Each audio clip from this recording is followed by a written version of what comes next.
No he saludado todavía. Am, la semana pasada llegamos al final del Evangelio según San Marcos.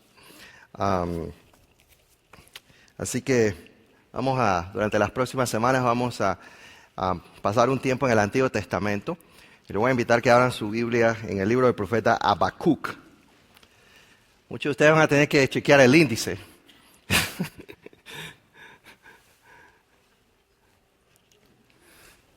Am, Yo recuerdo cuando era niño, había unos cartoons, unas caricaturas que nos daban en la iglesia. Y había una caricatura donde habían dos personas en el cielo vestidas de blanco y uno le está diciendo al otro, Habacuc, yo nunca supe que tú habías escrito un libro en la Biblia. El libro del profeta Habacuc es uno de los profetas menores. Son 12 profetas menores que hay en la Biblia. Menores no quiere decir menos importantes. Menores quiere decir que escribieron menos material. Es decir, sus libros son más cortos que los de los profetas mayores. Los profetas mayores, ese término viene no del español, viene del latín. ¿Okay? Y la designación mayor quiere decir que escribieron más cantidad de material. O menor quiere decir que escribieron menos material, sus libros son más cortos. Pero no quiere decir que son menos importantes. El libro del profeta Habacuc. Y vamos a estar leyendo el capítulo 1, versos del 1 al 11. Vamos a pasar, es un libro corto, vamos a pasar las próximas semanas estudiando el libro de Habacuc. Gracias, hermano.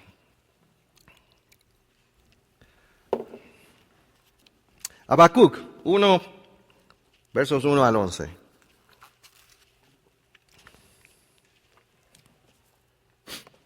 Esta es la profecía que el profeta Habacuc recibió en visión. ¿Hasta cuándo, Señor, he de pedirte ayuda sin que tú me escuches? ¿Hasta cuándo he de quejarme de la violencia sin que tú nos salves? ¿Por qué me haces presenciar calamidades? ¿Por qué debo contemplar el sufrimiento? Veo ante mis ojos destrucción y violencia. Surgen riñas y abundan las contiendas. Por lo tanto, se entorpece la ley y no se da curso a la justicia. El impío acosa al justo y las sentencias que se dictan son injustas.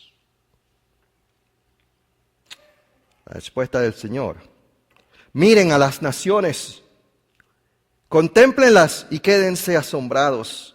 Estoy por hacer en estos días cosas tan sorprendentes que no las creerán, aunque alguien se las explique.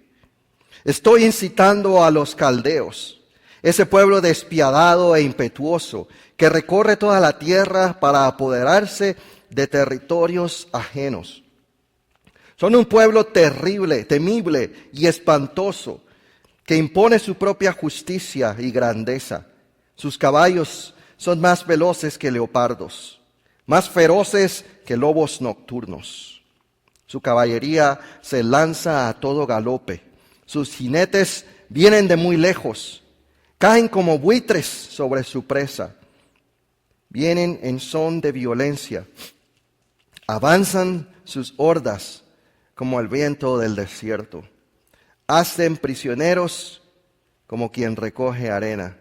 Ridiculizan a los reyes, se burlan de los gobernantes, se ríen de toda ciudad amurallada, pues construyen terraplenes y la toman.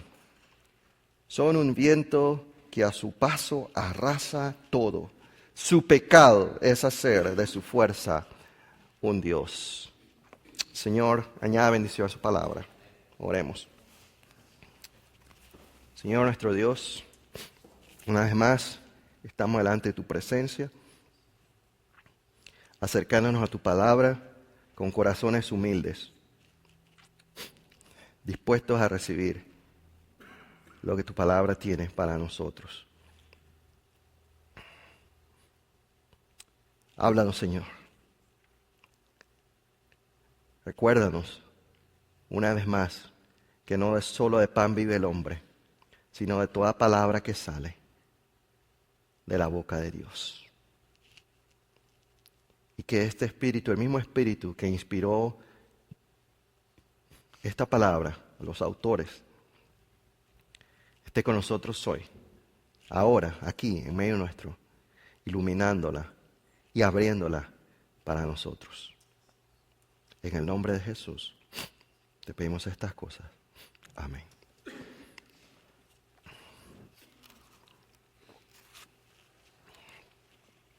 Ojos de perro azul. Es el título de un cuento escrito por el gran autor colombiano Gabriel García Márquez, Premio Nobel de Literatura. Pero es también el título de una canción escrita por mi compatriota, Rubén Blades. Yo quiero que pensemos por un minuto esta tarde sobre el contenido de esta canción.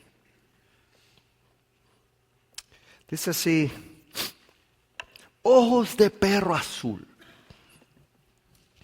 mirando cínicamente a la ciudad, sonriendo crípticamente a la humanidad, juzgando elípticamente la sociedad. Ojos de perro azul, tropezando por las calles con la maldad, riendo sarcásticamente al comprobar que hoy la mentira es más fuerte que la verdad. ¿Alguna vez han visto ustedes los ojos de un perro azul?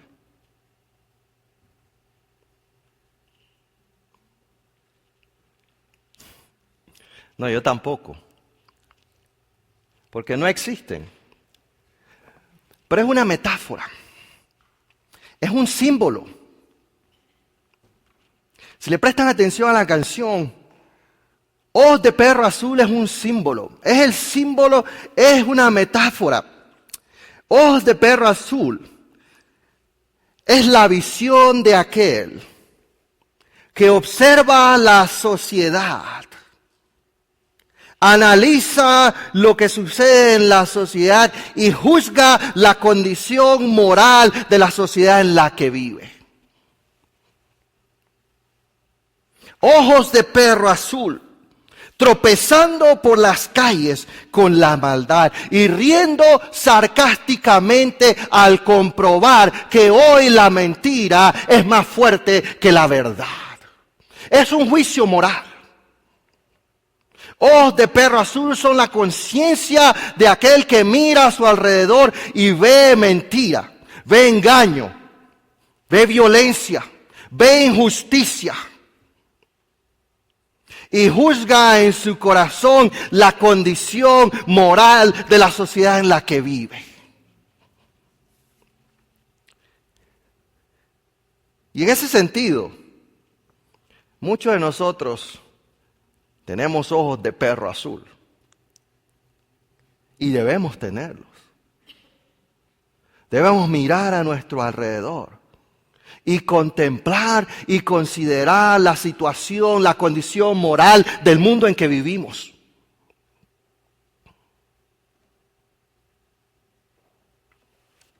Pero no somos los únicos. La profecía de Habacuc es el diario de alguien con ojos de perro azul. Habacuc tenía ojos de perro azul. Habacuc estaba mirando la condición moral de su sociedad. Estaba mirando la condición del Israel en el que él vivía.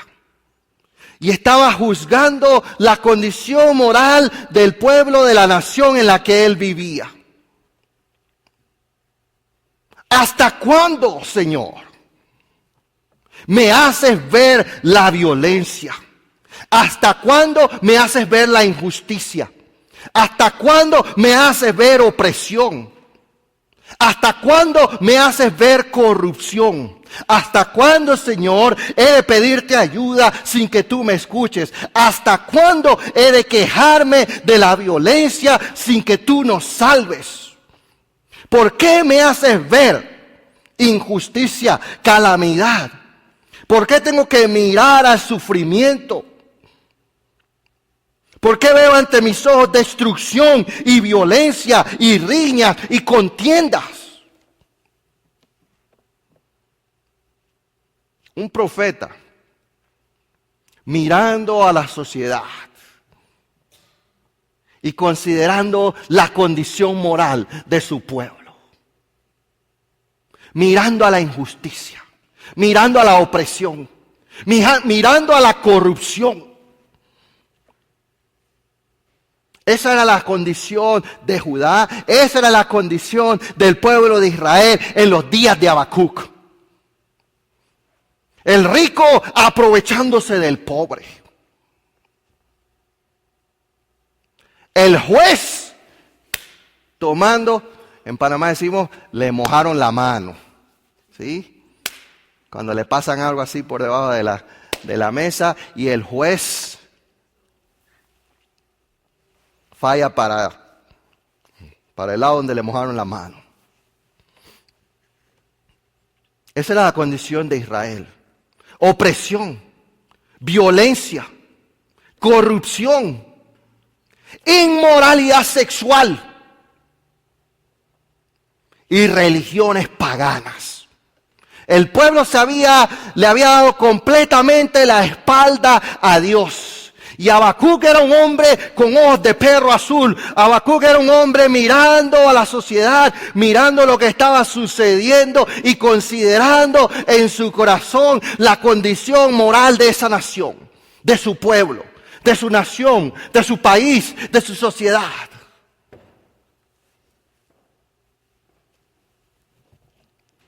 Bueno, es diferente ahora. Vemos las mismas cosas hoy que Habacuc vio en su tiempo.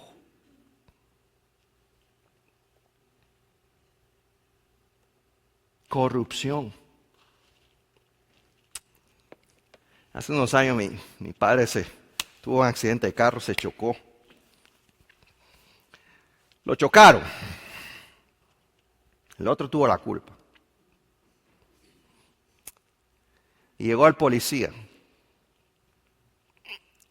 Y el policía llega y mira la posición de los carros y hace el croquis y la versión de lo que sucedió. Y le dice al otro, ¿dónde está su cédula de identidad? Dice, no la tengo aquí, tengo la licencia. Dice, vaya y busque, y la persona que está allá sentada, esa persona aquí, dice, esa es mi esposa. Vaya y busque la cédula de ella, necesito la cédula suya y la cédula de su esposa que está sentada allá dentro del carro, vaya. Y en lo que el hombre se fue a buscar la cédula de la mujer, el policía le dice a mi padre, tú sabes que tú vas a ganar este caso. Tú sabes que yo voy a poner aquí un reporte que tú sabes que tú vas a ganar con este reporte que yo voy a escribir. Tú sabes que lo que yo escribo aquí es lo que el juez va a usar para determinar quién gana y quién pierde, ¿verdad? Ajá. La mordida, la tajada, la corrupción. Mi padre le dice, sí, yo sé eso, porque yo le doy gracias a Dios por los oficiales de la ley que son honestos como usted, que escriben la verdad para que la justicia se atribuya a aquel que tiene el derecho. Hasta ahí llegó la insinuación.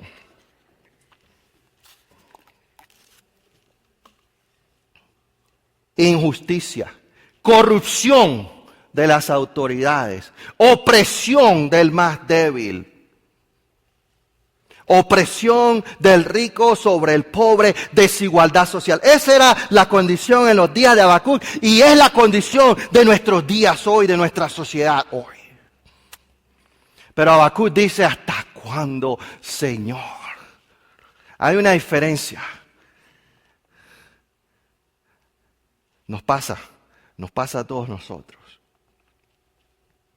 los que creemos en Dios. Decimos, ¿cómo es posible que Dios permita estas cosas? ¿Cómo Dios no hace nada? ¿Qué es lo que Dios está haciendo ante toda esta injusticia, ante toda esta inmoralidad, ante toda esta corrupción?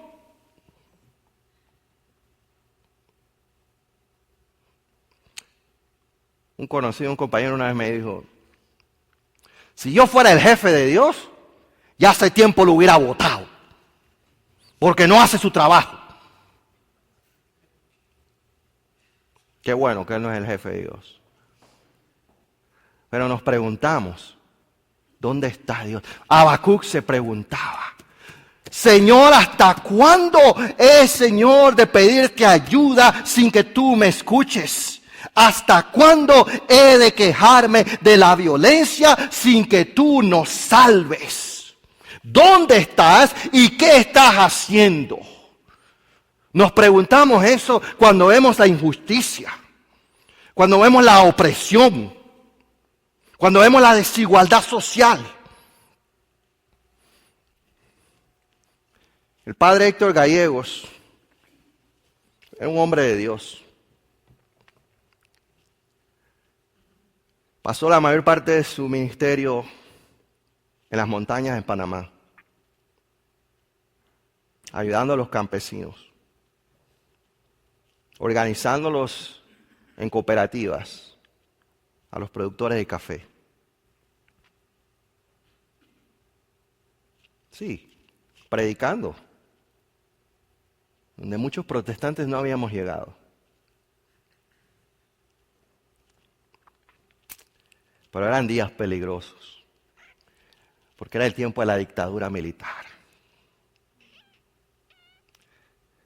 Una dictadura de ultraderecha, donde lo peor que le podía pasar a ustedes es que lo tildaran de comunista o de subversivo. Y una madrugada del año 71, a eso de las 4 de la mañana, le tocaron la puerta al padre Héctor Gallegos. El otro sacerdote que ministraba con él estaba durmiendo. Y ese fue el último día que se supo de Héctor Gallegos. Se lo llevaron por subversivo. Se lo llevaron por comunista. Se lo llevaron, sí, porque organizar cooperativas se consideraba comunismo. Y nunca más supimos de él. Y nunca se encontró su cuerpo. Y nunca se supo quién lo desapareció.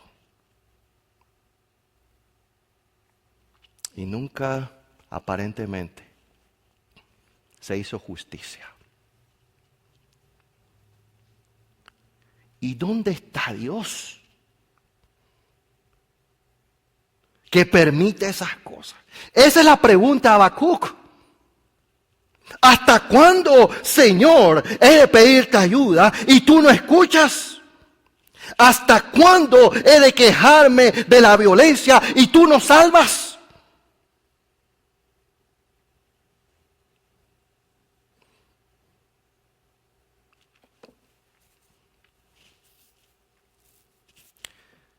Bueno, ustedes han oído esta historia. Un primo mío, lejano, Luis González, era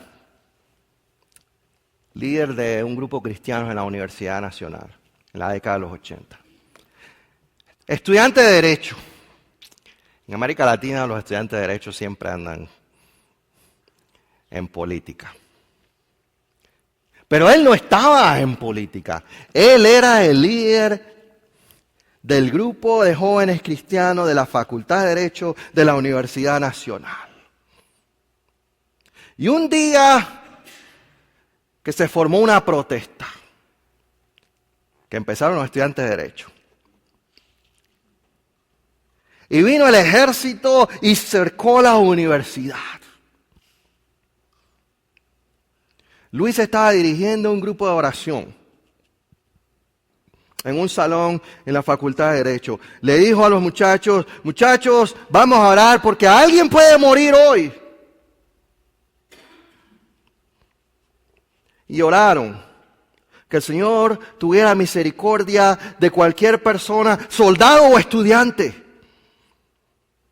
que pudiera morir ese día. Salieron todos juntos. Y cuando iban saliendo del campus universitario, lo paró un escuadrón de militares y le dijeron, ¿quién es el jefe de ustedes?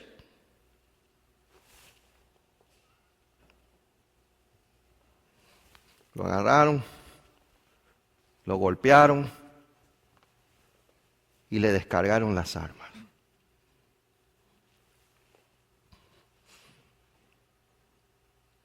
Unos minutos antes, él había estado orando porque alguien podía morir ese día. Vamos. Y cuando vemos la violencia, la injusticia, la corrupción tan de cerca, nos preguntamos como Habacuc, ¿hasta cuándo, Señor, he de pedirte ayuda y tú no escuchas? ¿Hasta cuándo he de quejarme de la violencia y tú no salvas? ¿Dónde estás tú, Señor?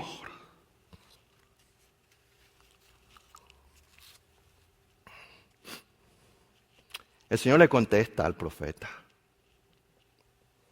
El Señor le contesta a Habacuc y le dice, mira a las naciones, contémplalas y quédate asombrado. Estoy por hacer en estos días una cosa tan sorprendente, algo tan increíble que no las creerás, aunque alguien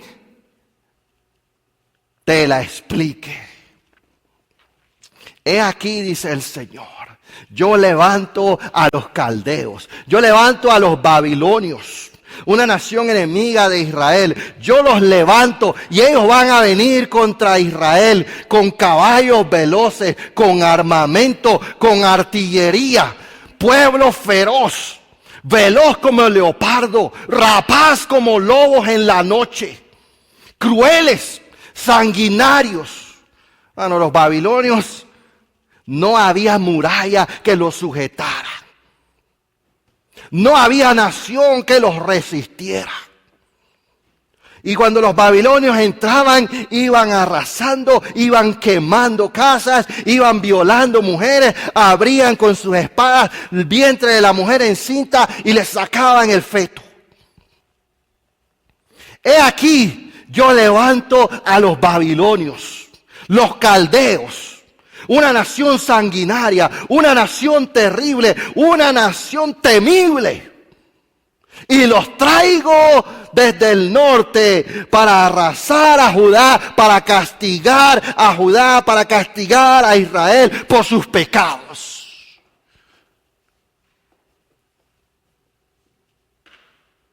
Y esto es algo, Habacuc, que yo estoy haciendo. Pero tú no lo has visto y no lo puedes ver. Y aunque te lo explique, no lo quieres creer. Habacuc, tú me estás preguntando dónde yo estoy. Dice el Señor, yo estoy aquí Y tú me estás diciendo que yo no hago nada, pero sí estoy haciendo algo. Lo que pasa es que tú no lo has visto todavía. Lo que pasa es que tú no lo ves porque tú tienes una perspectiva muy limitada. Como nos pasa a nosotros. Tenemos una perspectiva muy limitada. ¿Por qué? Porque queremos que Dios castigue al borracho que atropelló al niño. Pero el Señor nos dice, yo soy el Señor de la historia, yo soy el Señor de las naciones, yo castigo el pecado de una nación toda, yo castigo el pecado de una sociedad toda. Habacuc, tú no tienes la perspectiva correcta. Tú estás tratando de ver qué es lo que pasa con el ladrón y qué es lo que pasa con el juez corrupto allá. Pero yo soy el Señor de la historia. Yo soy el Dios de las naciones. Yo estoy viendo el pecado de toda la nación. Yo estoy viendo el pecado de toda tu sociedad. Y yo estoy trayendo otra nación para castigar el pecado de esta nación. Dios es el Señor de la historia. Y Él levanta naciones para castigar el pecado de otras naciones. Pero nosotros no vemos eso. Y no lo entendemos. Porque tenemos ojos de perro azul. Estamos mirando lo que sucede con ese policía corrupto. O con ese compañero de negocio que nos robó el negocio. Y queremos que Dios le haga caer un rayo sobre él. Pero no estamos viendo lo que Dios está haciendo en la escena internacional. Hermano,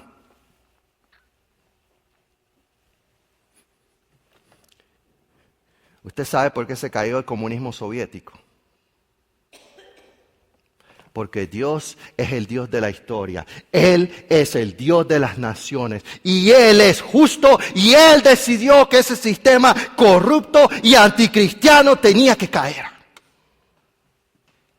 Dios está activo en la historia. Dios está activo en las naciones. Pero como Habacuc no lo vemos. Y déjeme decirle algo. El comunismo en Cuba se va a caer. Porque Dios es justo. Yo no sé cuándo, pero se va a caer. Y el comunismo en Norcorea se va a caer.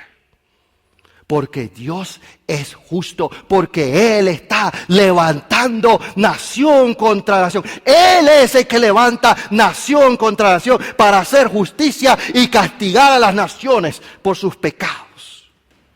¿Y saben algo?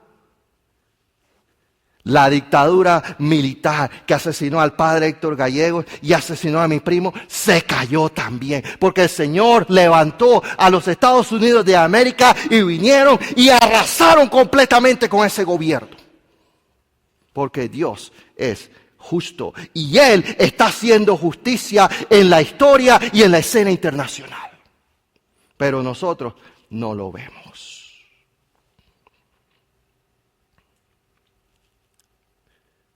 Y hay algo más que no entendemos, hermano. Que Habacuc no entendía tampoco. Es que Dios usa al malo para castigar al malo. Dios usa al malo para castigar al malo. Y eso es lo que estaba haciendo aquí. Yo levanto a los caldeos. Yo levanto a los babilonios. Un pueblo despiadado e impetuoso que recorre toda la tierra para apoderarse de territorios ajenos. Pueblo temible y espantoso que impone su propia justicia y su grandeza. Yo levanto una nación mala, una gente terrible. Los levanto y los traigo para castigar la maldad de Israel, la maldad de Judá. No entendemos, hermanos, que Dios en su sabiduría y en su soberanía usa al malo para destruir al malo.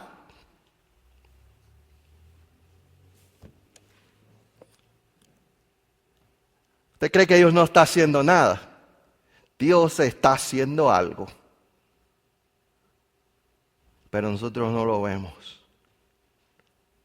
porque estamos mirando con ojos de perro azul. Estamos mirando alrededor nuestro y no estamos viendo lo que Dios hace en la historia y en las naciones. Dios usa al malo para castigar el pecado y la maldad de las naciones y de los pueblos. Y déjame decirle algo más.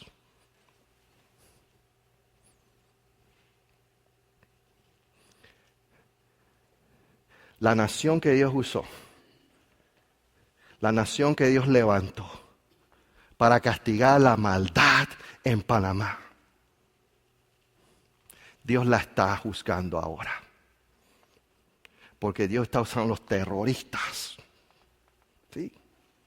Dios está usando al malo para juzgar el pecado del malo.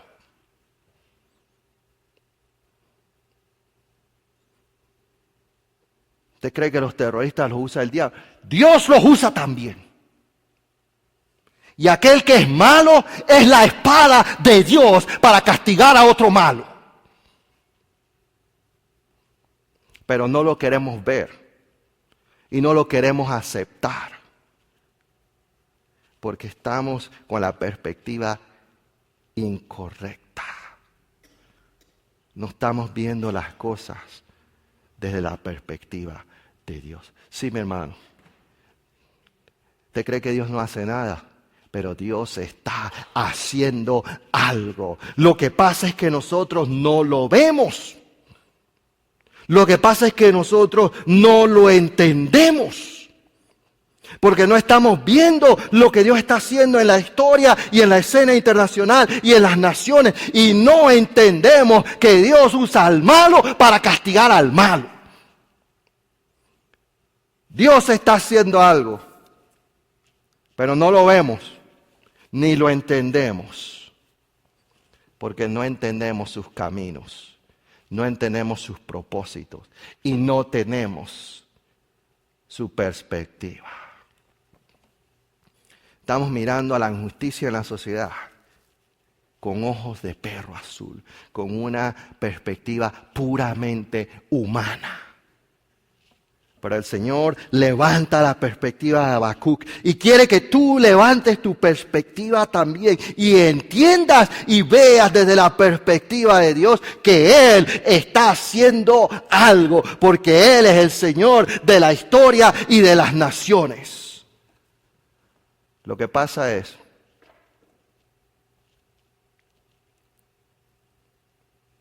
que mis caminos, dice el Señor, no son vuestros caminos. Y mis pensamientos no son vuestros pensamientos.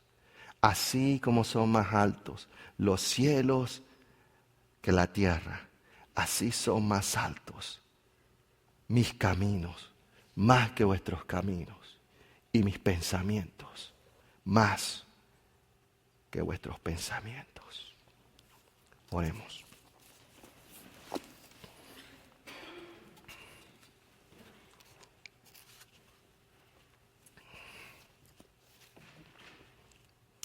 Señor,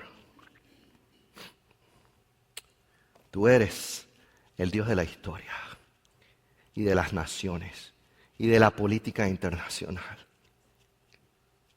Aunque muchas veces no lo vemos. O lo vemos, pero no lo entendemos.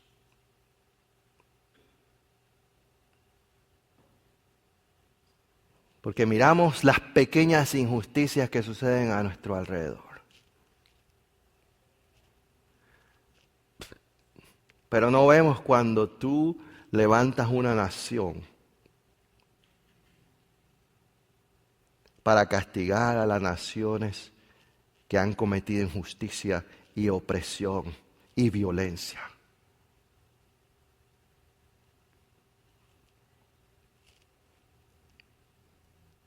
Tú estás haciendo algo, pero no lo vemos, porque no entendemos que en tu soberanía tú también usas al malo para castigar al malo.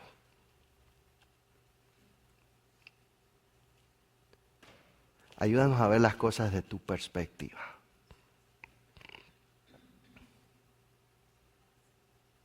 A mirar las cosas como tú las ves.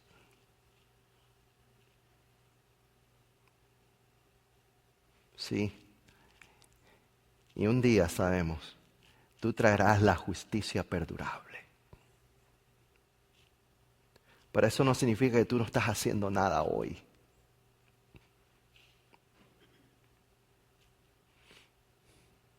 Ayúdanos a ver tu brazo, a ver tu mano en la historia de la humanidad, en la escena política de nuestros días.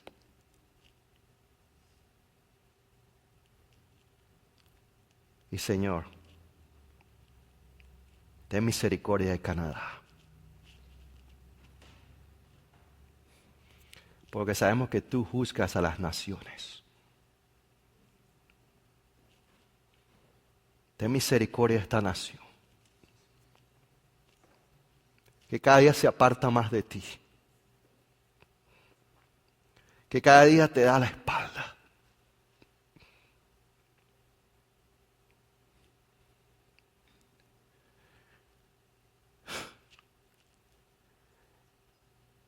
Que ha hecho muchas cosas buenas, pero también ha hecho cosas malas.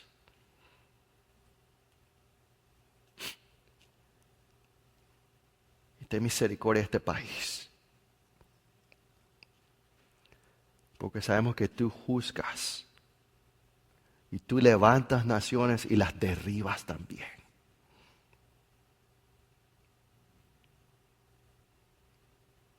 Que no perdamos completamente el camino.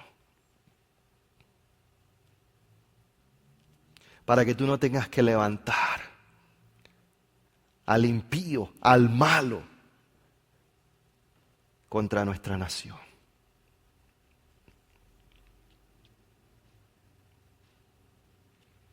Ten misericordia de los Estados Unidos también, Señor.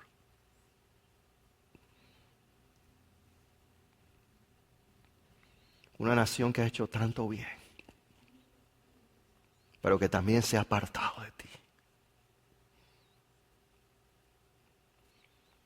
Ten misericordia.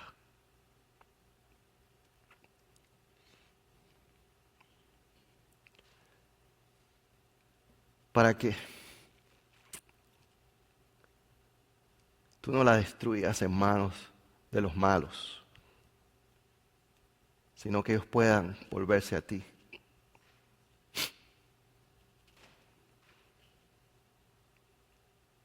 Y reconocer que tú los levantaste, que tú los pusiste como cabeza, como líderes de las naciones del mundo. Y que tú los puedes quitar de esa posición. Porque no es su fuerza, no es el poderío de su máquina militar, sino tu poder y tu decisión, Señor, que mantiene a las naciones donde están.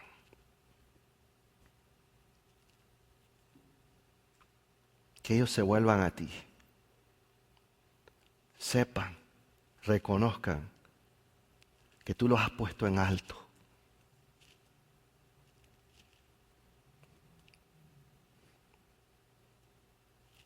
Pero que tú los puedes derribar también.